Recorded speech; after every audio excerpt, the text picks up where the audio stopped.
بسم اللہ الرحمن الرحیم۔ السلام علیکم۔ اسکیری ٹائمز میں آپ سب کو خوش آمدید کہتے ہیں۔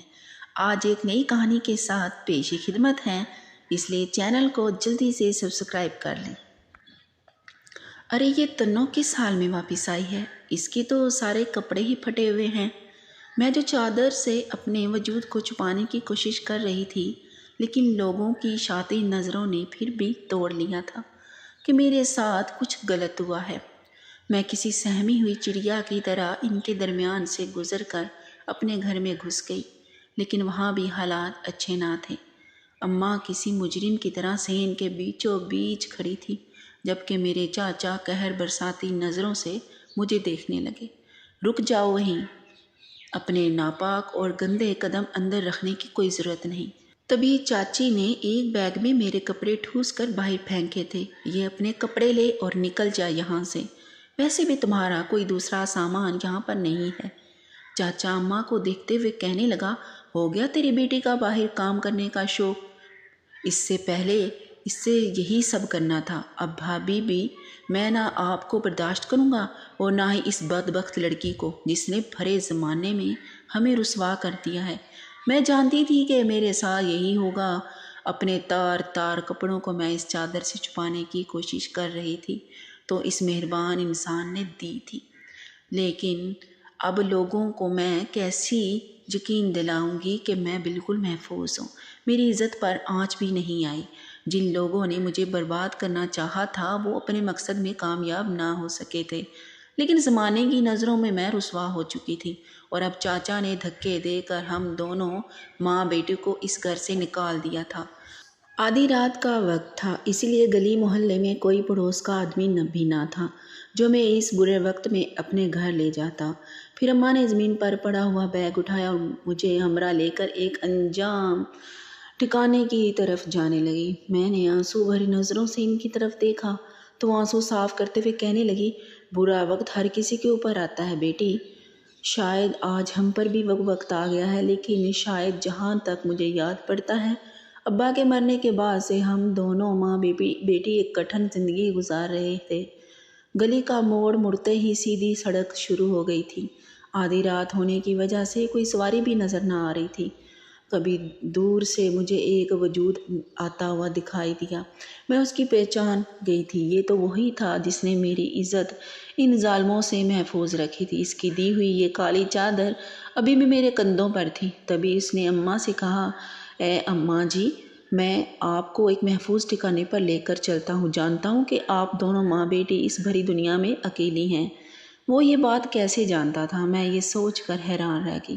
اب ہم دونوں ماں بیٹی کو لے کر وہ ایک انجان بستی میں آ گیا تھا۔ پھر ایک گھر کی طرف اشارہ کرتے ہوئے کہنے لگا، یہاں ایک بوڑھی عورت رہتی ہے، آپ دونوں ان کے ساتھ رہ لینا، وہ آپ کے رہنے پر کوئی اعتراض نہ کرے گی۔ میں بھی گاہ بگاہے آپ سے ملنے آتا رہوں گا۔ یہ کہتا وہ ایک گہری نظر مجھ پر ڈالتا ہوا قریب سے گزر کر چلا گیا۔ میں اب تک اس کے وجود کی خوشبو محسوس کر رہی تھی، جبکہ اماں حیران پریشان تھی۔ پھر جیسے ہی ہم دروازہ کھول کر گھر کے اندر داخل ہوئے، سامنے ہی وہ بوڑھی بیٹھی ہوئی نظر آئی تھی۔ پھر یہ جان کر حیرت ہوئی کہ وہ آنکھوں سے نابینا تھی۔ ہمیں بھی نہ دیکھے ہی کہنے لگی، مجھے معلوم ہو گیا ہے کہ تم دونوں ماں بیٹی اس دنیا میں اکیلی ہو، بے فکر ہو کر اس گھر میں رہو، کوئی تمہیں کچھ نہیں کہے گا۔ اس کا لہجہ بہت شفقت بھرا تھا۔ میری آنکھوں میں بے اختیار آنسو آ گئے۔ اللہ نے اگر یہ ٹھکانہ چھیننا تھا تو دوسرا ٹھکانہ بھی عطا کر دیا تھا۔ بے شک اس کی ذات بہت مہربان ہے۔ میں دل ہی دل میں اپنے رب کا شکر ادا کر رہی تھی۔ میرا نام تنویر فاطمہ ہے۔ اماں ابا بڑے پیار سے مجھے تنو بلاتے تھے۔ جب تک ابا زندہ رہے 2 کمروں کے چھوٹے سے مکان میں ہم چاچا کے ساتھ بڑی خوشحال زندگی گزار رہے تھے۔ ابا سبزیوں کا ٹھیلا لگاتے تھے، جبکہ چاچا کی پرچون کی دکان تھی۔ دن بدن ان کی خوشحالی میں اضافہ ہو رہا تھا، جبکہ ہماری غربت میں پھر اللہ کا کرنا یہ ہوا کہ ابا ایک سنگین گردوں کے مرض میں میں مبتلا ہو گئے۔ ہر ماہ ان کی دوائیوں پر ہزاروں روپے خرچہ آنے لگا۔ وہ پیسے چاچا ہی لگا رہے تھے، میں اور اماں نہیں سمجھتے تھے کہ وہ ایک سازش رچا رہے ہیں۔ پھر ابا کے اوپر جب ڈھیروں روپے خرچ ہو گئے پھر بھی وہ نہ بچ سکے تو ہم دونوں ماں بیٹی کی تو دنیا ہی لٹ گئی۔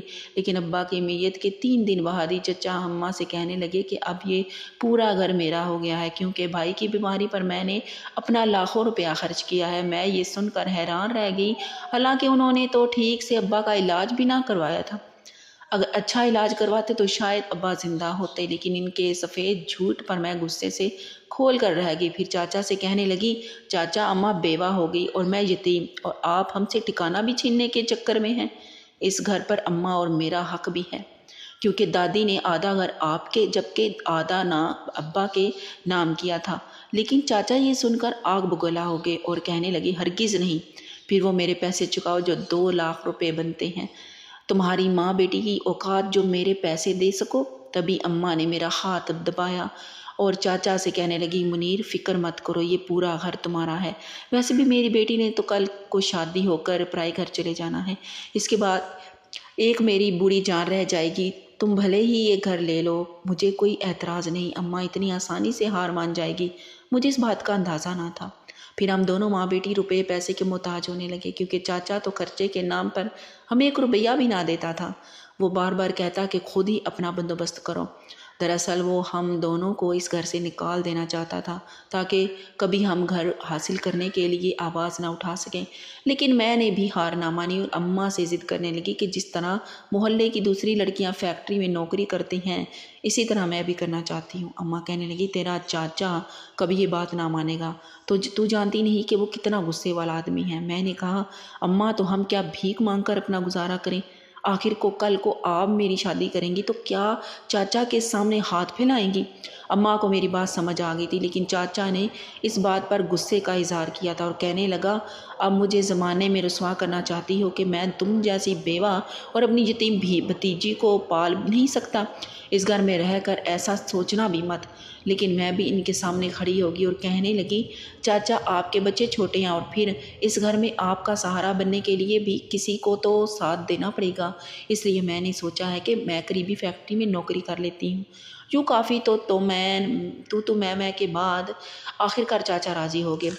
مجھے بھی جلدی ہی فیکٹری میں نوکری مل گئی، کیونکہ پڑوس میں رہنے والی ذکیہ میری اچھی سہیلی تھی، اس کے توسط سے تو مجھے فیکٹری میں نوکری ملی تھی۔ لیکن کہتے ہیں نا کہ یتیم اور غریب لڑکی ہونا بھی سب سے بڑا عذاب ہے۔ تبھی تو جیسے ہی فیکٹری میں نوکری کرنے لگی وہاں پر کام کرنے والے ایک مینیجر کی نظر مجھ پر ٹک گئی۔ خدا نے مجھے خوبصورتی جیسی دولت سے بھی نوازا تھا، میرے چہرے پر معصومیت بے پناہ تھی، لیکن نہیں جانتی تھی کہ وہ گھٹیا آدمی اندر ہی اندر کوئی پلان بنا رہا ہے۔ پھر اس دن اس نے اس پوری فیکٹری کی صرف 3-4 لڑکیوں کو ہی اوور ٹائم میں روکا تھا، اس میں میرا نام بھی شامل تھا۔ تھوڑی دیر بعد اس نے دیگر 3 لڑکیوں کو بھی چھٹی دے دی۔ اب میں پوری فیکٹری میں اکیلی رہ گئی تھی، اپنے کام کرنے میں مصروف۔ مجھے معلوم ہی نہ ہوا کہ میرے علاوہ کوئی دوسری لڑکی اس فیکٹری میں ہے ہی نہیں۔ تبھی ایک لڑکا آیا اور کہنے لگا، مینیجر صاحب نے تمہیں اپنے کمرے میں بلایا ہے۔ میں حیران رہ گئی، کیونکہ اس کا تو لڑکیوں سے کوئی واسطہ نہیں تھا۔ ہاں، انچارج ہی لڑکیوں کو کام کے بارے میں ہدایات دیتا تھا، لیکن مینیجر کی بات سننا بھی ضروری تھا، اسی لیے جلدی سے اٹھ کر اس کے کمرے میں چلی گئی۔ پیچھے سے ان لوگوں نے کمرے کا دروازہ بند کر لیا۔ اس کمرے میں 3 لوگ موجود تھے، ان کی ملی بھگت تھی۔ جبھی تو مجھ جیسی غریب اور یتیم لڑکی کو انہوں نے بے بس کرنا چاہا تھا، لیکن میں اپنی عزت بچانے کے لیے کچھ بھی کرنے کو تیار تھی۔ جبھی تو سامنے پڑا ہوا گملہ اٹھا کر مینیجر کے منہ پر دے مارا، اس کے کئی ٹکڑے ان دونوں آدمیوں کے چہرے پر بھی لگے تھے۔ میں نے پھرتی سے دروازہ کھولا اور باہر کی طرف بھاگنے لگی۔ میں پوری فیکٹری میں بے بس پرندے کی طرح پھڑپھڑا رہی تھی پناہ کی تلاش میں، لیکن اچانک ہی کسی نے پیچھے سے میرے وجود کو پکڑا تھا۔ اپنے آپ کو چھڑانے کے لیے میرے کپڑے بھی پھٹ گئے، لیکن میں ان شیطانوں کی سازش کسی طور پر کامیاب نہیں ہونے دینا چاہتی تھی، اس لیے اپنے پھٹے ہوئے کپڑوں کے باوجود اپنا دوپٹہ وہیں پھینکا اور اسی حالت میں بڑے سے گیٹ سے بھاگ کر سڑک پر آ گئی، اور دونوں میرا پیچھا کر رہے تھے۔ لیکن میں ان دونوں درندہ صفت آدمیوں سے بچنے کے لیے ایک درخت کے پیچھے چھپ گئی۔ وہ کافی دیر تک مجھے ادھر ادھر ڈھونڈتے رہے، لیکن میں اسی درخت کے پیچھے سہمے ہوئی سانس بھی نہ لے پائی تھی۔ پھر جب ان کے جانے کا یقین ہو گیا تب ہی میں باہر نکلی تھی، لیکن اپنی حالت دیکھ کر رونے لگی۔ کپڑے جگہ جگہ سے پھٹے ہوئے تھے، پاؤں میں چپل بھی نہ تھی، بال بھی بکھرے ہوئے تھے، دوپٹہ تو تھا ہی نہیں۔ اگر ایسے حالت میں گھر واپس جاتی تو پورا محلہ مجھ پر انگلی اٹھاتا۔ میں زمانے بھر میں رسوا ہو چکی تھی، وہیں بیٹھ کر دھاڑے مار مار کر رونے لگی۔ تبھی اچانک کسی نے میرے اوپر کالی چادر ڈالی تھی۔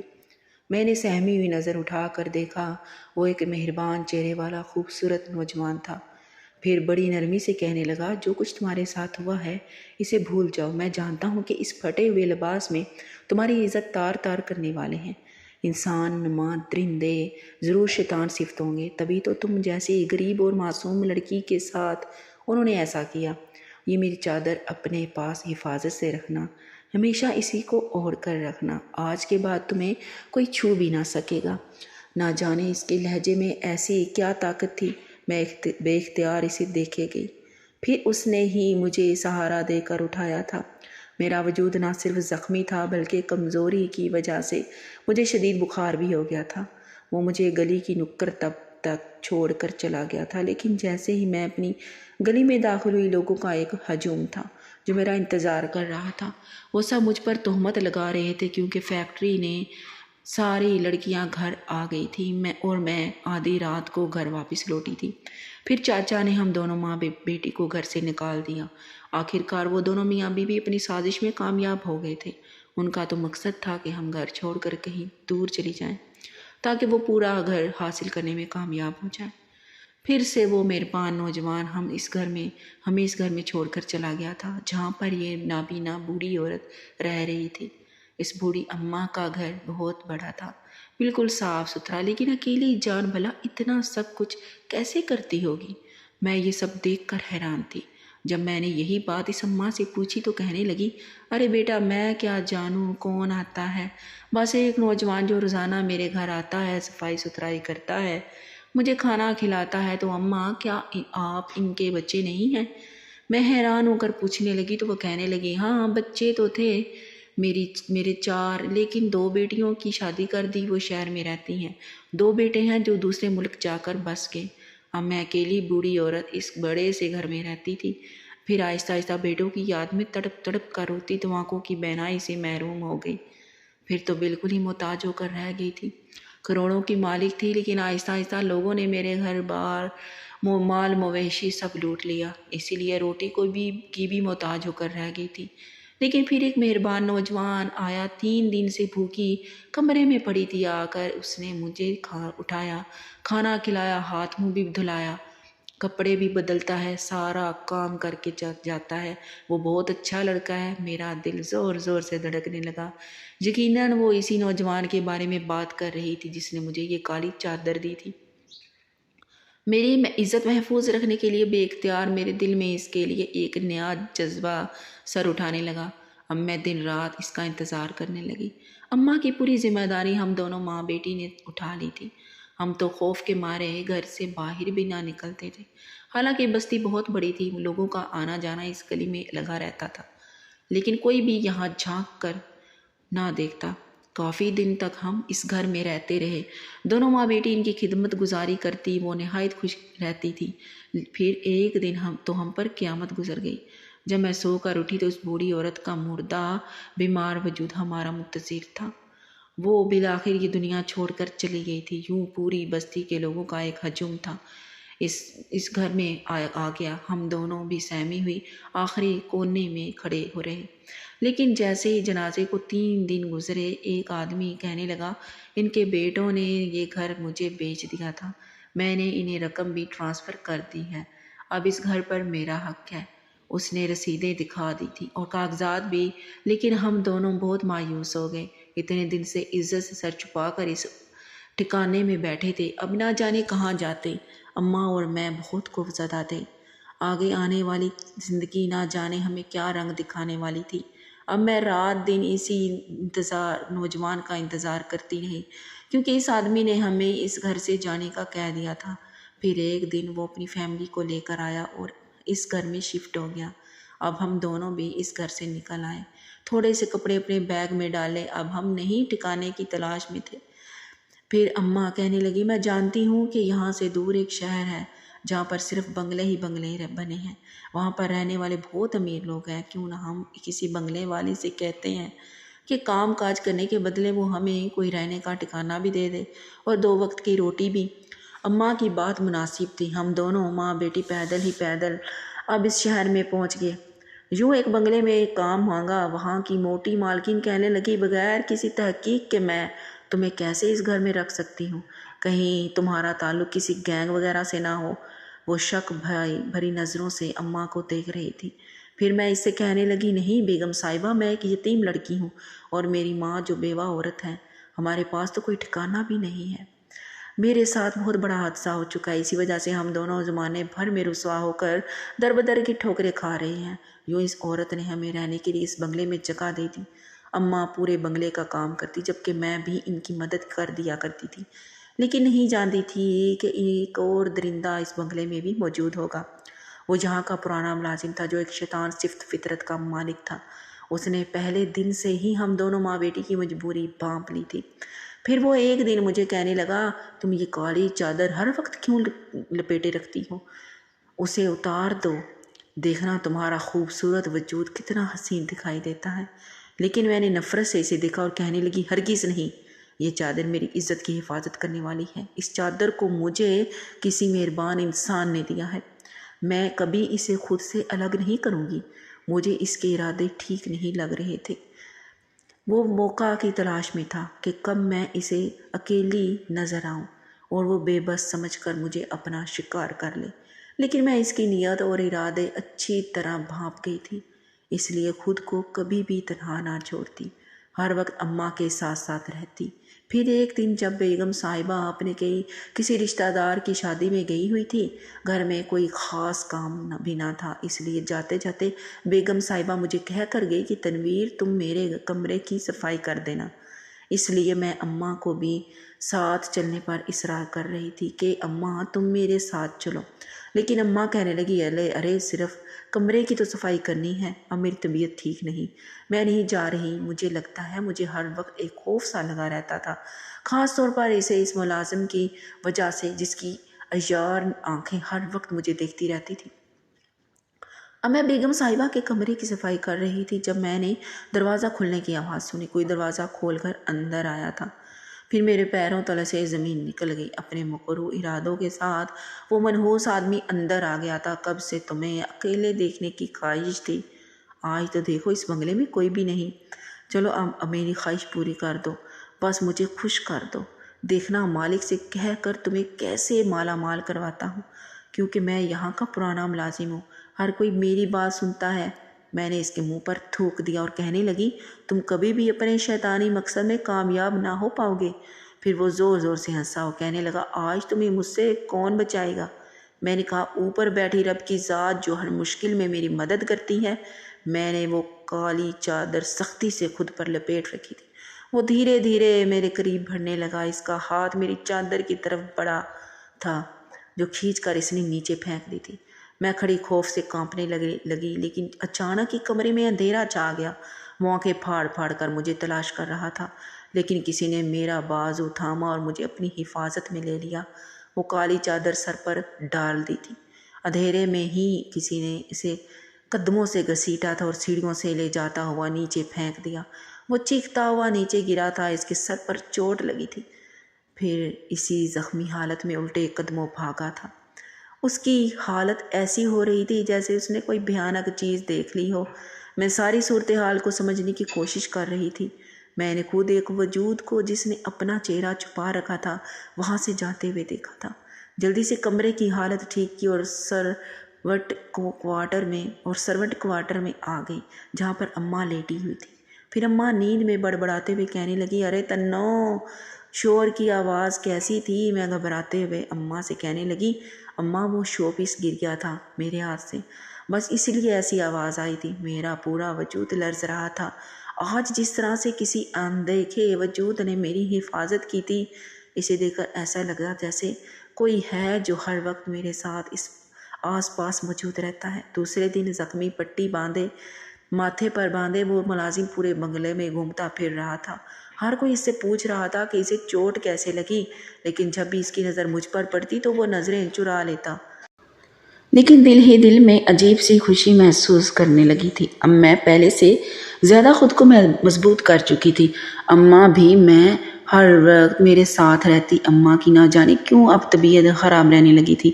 میں بار بار کہتی کہ ہم مالک سے کہہ کر اپنا گھر واپس لینے کی کوشش کرتے ہیں، وہ امیر آدمی ہے، چاچا پر دباؤ ڈالیں گے تو وہ ضرور ہمیں آدھا حصہ دے دے گا۔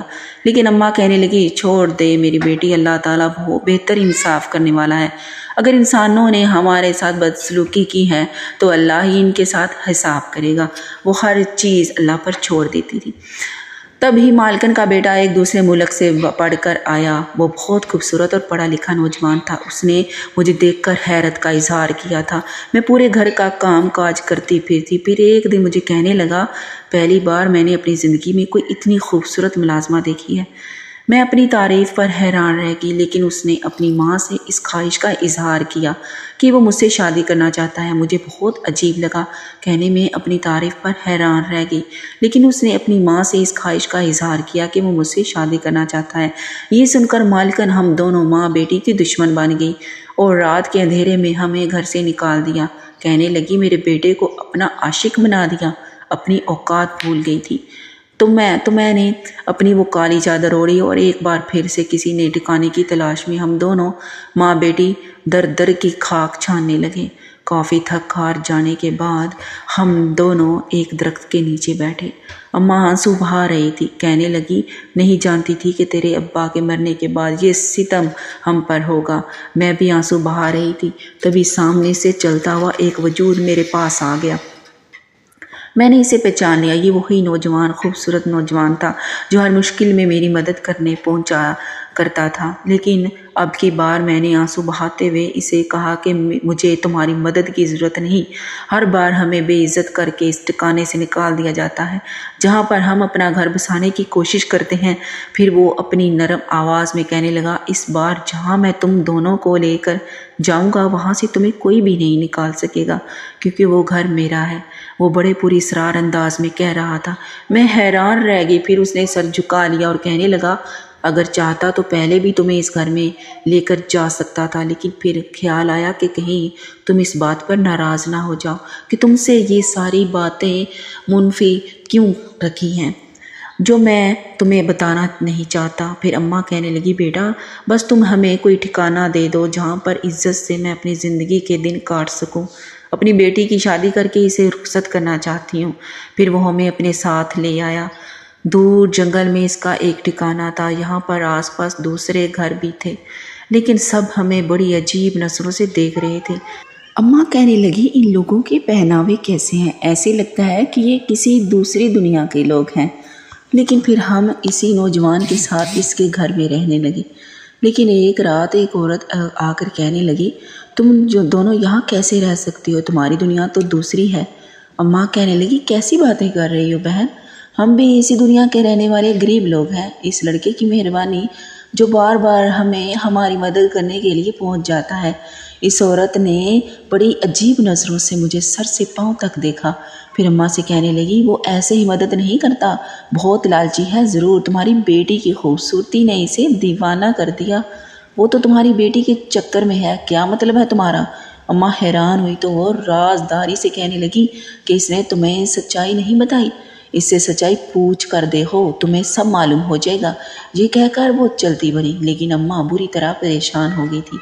میں بھی کچھ پریشان سی بیٹھی تھی۔ پھر جیسے ہی وہ رات کو کھانا لے کر آیا تو میں اس سے کہنے لگی تمہاری بستی کے لوگ عجیب و غریب باتیں کرتے ہیں کہ ہم یہاں اس گھر میں کیوں رہ رہے ہیں جبکہ تمہارا ہم سے کوئی رشتہ بھی نہیں۔ اس نے سر جھکا لیا، پھر کہنے لگا جبھی تو میں تم دونوں کو یہاں لے کر نہیں آنا چاہتا تھا، میں جانتا تھا کہ وہ سچ مجھے تمہیں بتانا پڑے گا جو میں کئی سالوں سے چھپاتا آیا ہوں۔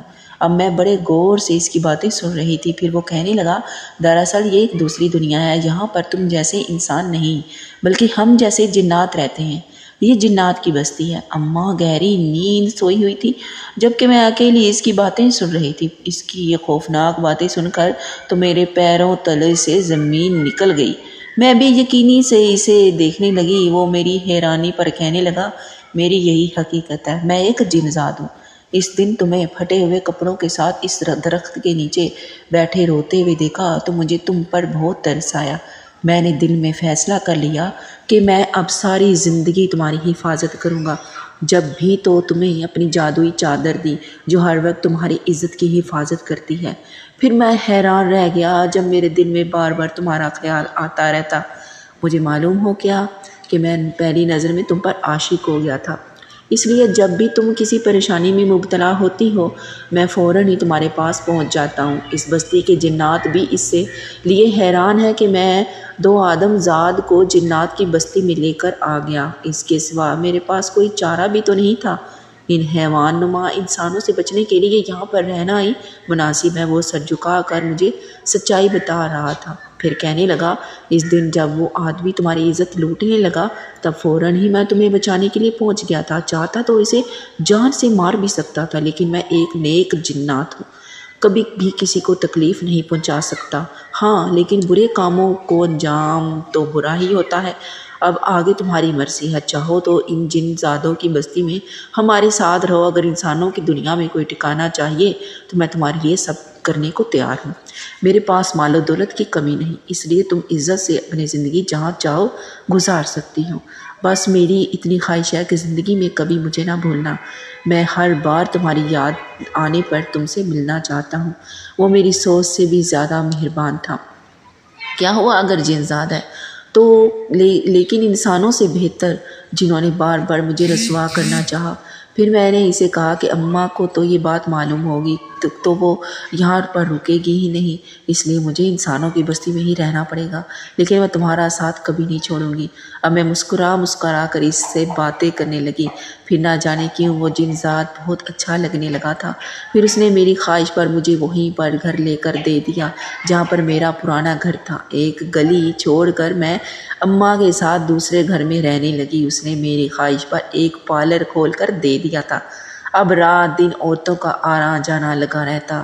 دن بدن میری شہرت میں اضافہ ہو رہا تھا۔ مجھے یہ کام آتا تو نہیں تھا، لیکن میں نے ایسی لڑکیاں پارلر میں رکھ لی جو پہلے سے ہی یہ کام جانتی تھی۔ یوں اپنے لیے روزگار کا بندوبست کر لیا۔ اب ہر کوئی حیران تھا کہ وہ لڑکی جو یتیم تھی، جس کے سر پہ ہاتھ رکھنے والا کوئی بھی نہ تھا، آج اتنی امیر کیسی ہوگی۔ اب اماں کی طبیعت ٹھیک نہ رہتی تھی۔ میں نے لاکھ ان کا علاج کروانے کی کوشش کی، لیکن پھر وہ بیماری کی حالت میں ہی وفات پا گئی۔ میری تو دنیا ہی لٹ گئی تھی۔ میں جانتی تھی کہ ابا کی وفات کا صدمہ انہوں نے اپنے دل پر لے لیا تھا۔ اب میں پوری دنیا رات روتی رہتی، میرا غم بانٹنے والا کوئی بھی نہ تھا۔ چاچا نے پلٹ کر بھی ہمیں نہ پوچھا تھا۔ لوگوں کے کہنے پر وہ کہنے لگے کہ اسی دن میں نے ان کو دونوں کو ماں بیٹی سے تعلق ختم کر لیا تھا، جس دن پہ اپنی عزت لٹا کر گھر پہنچی تھی۔ حالانکہ میری عزت تو بالکل محفوظ تھی، لیکن میں جانتی تھی کہ یہ سارا ڈرامہ وہ گھر کو حاصل کرنے کے لیے کر رہے تھے۔ اب محلے والے لوگ عجیب باتیں کرنے لگے کہ اتنے بڑے گھر میں یہ اکیلی لڑکی رہتی ہے۔ آج کل تو دنیا کا کوئی بھروسہ نہیں، نہ جانے یہ لڑکی ٹھیک بھی ہے یا نہیں، کہیں یہ کوئی غلط کام نہ کرنے لگ جائے۔ ہم بیٹیوں کو اس کے پارلر میں نہیں بیچیں گے۔ اب میں ہر رات وہی کالی چادر اپنے اوپر ڈال کر سوتی کہ نہ جانے کب کوئی بھیڑیا نما انسان آ کر میری عزت پر حملہ کرنے کی کوشش کرے۔ اس بھری دنیا میں ایک اکیلی لڑکی کا رہنا کس قدر مشکل ہے۔ پھر ایک رات میں کمرے میں سوئی ہوئی تھی، تب میں نے باہر کھٹکنے کی آواز سنی، شاید کوئی دیوار پھاند کر آیا تھا۔ میں نے کمرے کو اچھی طرح لاک کیا، لیکن پھر دروازے پر دستک ہونے لگی۔ میں نے کھڑکی میں سے جھانک کر دیکھا تھا، وہ 2 نقاب پوش آدمی تھے جو اکیلی تنہا لڑکی کو دیکھ کر گھر میں دیوار پھلانگ کر آ گئے تھے۔ آج شاید مجھے کوئی بھی نہ بچا سکے گا۔ جیسے وہ دروازہ توڑ کر وہ اندر آئے تو کسی نے میرے اوپر وہی چادر ڈال دی تھی اور کان میں سرگوشی کی، میرے ہوتے ہوئے تمہیں کوئی رسوا نہیں کر سکتا۔ تبھی ان دونوں آدمیوں کو اس نے ایک بار جھٹکے میں ہی قابو کر لیا تھا۔ میں جانتی تھی کہ ہر بار وہ میری مدد کرنے کے لیے پہنچ جاتا تھا۔ آج بھی اس نے میری عزت محفوظ رکھی تھی۔ میں گھٹنوں میں منہ چھپا کر رو دی، لیکن اس نے ان دونوں آدمیوں کو سامنے ایک درخت سے باندھ دیا تاکہ لوگ ان کی اصلیت پہچان لیں۔ میں جن ذات سے کہنے لگی، مجھے اپنی دنیا میں لے جاؤ، یہاں رہ کر میں کبھی بھی عزت والی زندگی نہیں گزار سکوں گی۔ قدم قدم پہ بھیڑیے نما انسان مجھے رسوا کرنے کی کوشش کرتے رہی ہے۔ میں اس کے سامنے ہاتھ جوڑنے لگی، تب اس نے میرا ہاتھ تھاما اور کہنے لگا، ٹھیک ہے، آج سے تم میرے ساتھ اسی گھر میں رہو گی۔ میں انسانی روپ لے کر تمہارے ساتھ رہوں گا۔ میرے ہوتے ہوئے تمہیں کوئی بھی رسوا نہیں کر سکے گا۔ اس نے مجھے بھرپور یقین دلایا تھا۔ اب جنزاد میرے ساتھ اسی گھر میں رہنے لگا۔ سب لوگ مجھ پر انگلیاں اٹھاتے کہ نہ جانے یہ کون سا نوجوان ہے جو راتوں رات اس گھر میں آ کر رہنے لگا، لیکن میں نے ان سب سے کہہ دیا کہ یہ میرا شوہر ہے اور میں اس کے ساتھ اس گھر میں رہتی ہوں۔ یوں سب لوگوں کی زبان بند ہو گئی تھی۔ ایک بار پھر سے میرا کام زور و شور سے چل رہا تھا۔ میں نے خود کو مصروف کر لیا۔ اب مجھے دنیا جہان کی خوشیاں مل گئی تھی۔ کیا ہوا اگر وہ جنزاد ہیں تو، لیکن اس کے ہوتے ہوئے میں اپنے آپ کو محفوظ تصور کرتی تھی۔ قدم قدم پر اتنی ٹھوکریں کھائی تھی کہ اب ہر آہٹ پر چونک جاتی کہ کہیں پھر سے میرے ساتھ کچھ برا تو نہیں ہونے والا۔ اب میں اس کے لیے سجتی سنورتی، مجھے اپنے آپ کو بنا سنوار کر رکھنا اچھا لگتا تھا، کیونکہ جنزاد میری تعریف کیا کرتا۔ اسے لال رنگ کا لباس بہت پسند تھا، اس لیے میں لال رنگ کا لباس پہن لیتی تھی۔ پھر ایک رات وہ اپنے ساتھ ایک چھوٹی بچی کو لے آیا جو بالکل 3 دن کی بچی لگ رہی تھی۔ میں اسے دیکھ کر حیران رہ گئی تو وہ کہنے لگا، اسے کوئی کچرے کے ڈھیر سے پر پھینک کر چلا گیا تھا۔ نہ جانے کون ظالم انسان تھا، اس سے پہلے کہ کتے بلی اسے نوچ کر کھا جاتے میں اسے اٹھا کر لے آیا ہوں۔ وہ ایک مہربان جنزاد تھا، کسی کو تکلیف میں نہیں دیکھ سکتا تھا۔ پھر میں نے اور اس نے مل کر اس بچے کو پالنے کا فیصلہ کیا۔ کسی دوسرے کا ناجائز گناہ میں نے اپنے گھر میں پالنا شروع کر دیا۔ اس گناہ میں اس بچی کا کیا قصور تھا؟ دھیرے دھیرے وہ بڑی ہونے لگی۔ وہ بہت خوبصورت بچی تھی۔ میں نے اس کا نام فضا رکھا تھا، لیکن وہ بڑی ہوئی تو میں نے محسوس کیا کہ وہ جنزاد کو نہیں دیکھ سکتی تھی۔ جب یہ بات میں نے اس جنزاد سے پوچھی تو وہ کہنے لگا، ہاں، کیونکہ میں نے صرف تمہارے سامنے خود کو ظاہر کیا ہے، ہر کوئی مجھے نہیں دیکھ سکتا ہے۔ مجھے اس بات میں بہت صدمہ دیا تھا۔ یوں میری بیٹی فضا مجھے ماما کہہ کر پکارتی تو وہ مجھے بالکل اپنی سگی اولاد لگتی۔ اب وہ بڑی ہو گئی تھی، بار بار مجھ سے پوچھتی ہے کہ میرے بابا کون ہیں۔ میں اسے سمجھاتے ہوئے کہتی کہ تمہارا بابا کسی دوسری جگہ پر رہتا ہے، ایک نہ ایک دن تم سے ملنے ضرور آئے گا۔ پھر میں نے جنزاد سے اصرار کیا کہ وہ خود کو فضا کے سامنے ظاہر کرے تاکہ اس کا یہ سوال ختم ہو جائے، کیونکہ وہ اپنے والد کے بارے میں بار بار مجھ سے پوچھتی ہے۔ یوں میرے کہنے پر جنزاد اس کے سامنے آیا تھا۔ وہ جنزاد کے روپ میں اپنے باپ کو دیکھ کر بہت خوش ہوئی۔ پھر میں نے فضا کو سمجھایا کہ تمہارے بابا تمہاری حفاظت کریں گے، ہمیشہ جس طرح اس نے تمہاری ماں کی حفاظت کی ہے۔ پھر ایک رات میں نے فضا کو اپنی پوری زندگی کی کہانی سنائی تھی۔ وہ آنکھیں پھاڑ کر حیرت سے یہ بات سنتی رہی، لیکن میں نے اسے یہ نہ بتایا کہ میں نے اپنی بیٹی کو ایک کچرے کے ڈھیر سے اٹھایا تھا۔ میں نے اسے یہی کہا کہ وہ میری سگی اولاد ہے۔ فضا کو میری کہانی سن کر بڑی حیرانی ہوئی تھی۔ اب وہ خود کو محفوظ تصور کر رہی تھی۔ پھر ایک رات جنزاد میرے پاس آیا اور کہنے لگا، آج رات واپس ہمیشہ کے لیے میں اپنے قبیلے میں لوٹ رہا ہوں، کیونکہ جنات کے سردار نے سارے جنزادوں کو واپس قبیلے میں بلا لیا ہے۔ اب میرا وہاں سے آنا بہت مشکل ہے، لیکن تم نے اپنی اور میری بیٹی کی حفاظت کرنی ہے۔ ساری زندگی اسے کبھی بھی کسی پریشانی میں گرفتار نہیں ہونے دینا۔ وہ مجھ سے وعدہ لے کر جا رہا تھا۔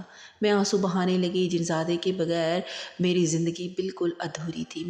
میری زندگی کا کوئی تصور نہ تھا۔ میں سچ میں ہی اس سے محبت کرتی تھی۔ میرا پارلر آج بھی بہت اچھے سے چل رہا تھا۔ فضا اب کالج میں پڑھ رہی تھی۔ میں نے اس کی شادی کے کئی سپنے اپنی آنکھوں میں سجا رکھے تھے، لیکن ایک رات ایک عورت آئی، دروازے پر دستک دی۔ فضا گہری نیند سوئی ہوئی تھی۔ جیسے ہی دروازہ کھولا تو وہ اندر آ گئی تھی۔ پھر میرے سامنے ہاتھ جوڑتے ہوئے کہنے لگی، میں اپنی بیٹی کو لینے آئی ہوں، خدا کے لیے مجھے میری بیٹی سے ملوا دو۔ اس کی بات سن کر میرے پیروں تلے سے زمین نکل گئی۔ میں غصے سے کہنے لگی، کون ہو تم اور کون سی تمہاری بیٹی؟ تمہیں کوئی غلط فہمی ہوئی ہے، یہاں پر تمہاری کوئی بیٹی نہیں۔ تو وہ روتے ہوئے کہنے لگی، دیکھو، مجھے معلوم ہے کہ میں نے اپنی بیٹی کو کچرے کے ڈھیر پر پھینکا تھا، لیکن تم نے اسے پالا ہے۔ اگر یقین نہیں آتا تو تم میری شکل دیکھو اور اس لڑکی کی جو تمہارے گھر میں رہتی ہے، تمہیں یقین آ جائے گا۔ میرا پورا وجود لرز رہا۔ اپنی بیٹی کو خود سے جدا کرنے کا تو میں سوچ بھی نہیں سکتی تھی۔ تبھی فضا بھی شور سے اٹھ کر باہر آ گئی تھی۔ پھر وہ عورت روتے ہوئے کہنے لگی، یہی میری بیٹی ہے، دیکھو یہ بالکل میری ہم شکل ہے۔ پھر اس نے فضا کو ساری بات بتائی کہ کس طرح مجبوری کے باعث اس نے 3 دن کی اپنی بیٹی کو ایک کچرے کے ڈھیر پر پھینک دیا تھا، جسے یہ عورت اٹھا کر لے آئی، جو بن بیاہی ہے، اس کا کوئی شوہر بھی نہیں۔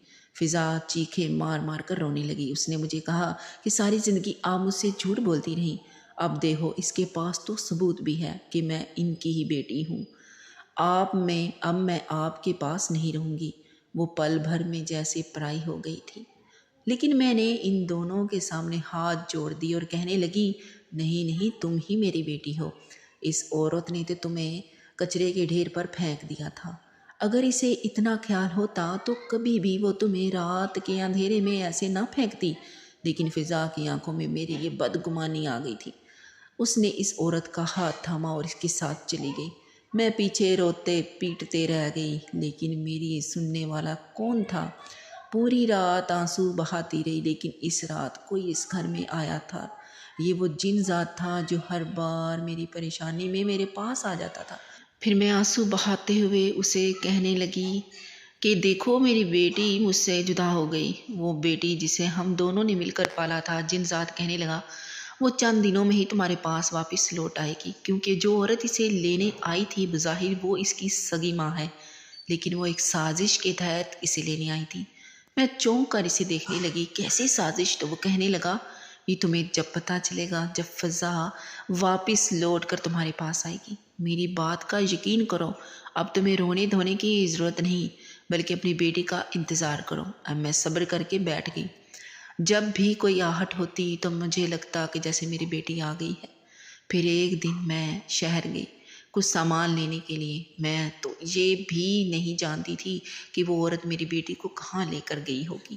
واپسی میں آدھی رات ہو گئی تھی۔ ہمیشہ کی طرح میں نے اپنے سر پر وہی کالی چادر لے رکھی تھی۔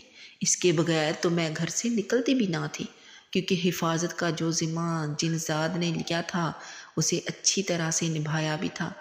ابھی آدھے راستے میں تھی، تبھی مجھے فضا میں ایک چیخ سنائی دی تھی۔ ایسے لگا کوئی لڑکی تکلیف سے چیخ رہی ہو۔ اچانک ایک لڑکی مجھے بھاگتے ہوئے دکھائی دی۔ اس کے بال بکھرے ہوئے تھے۔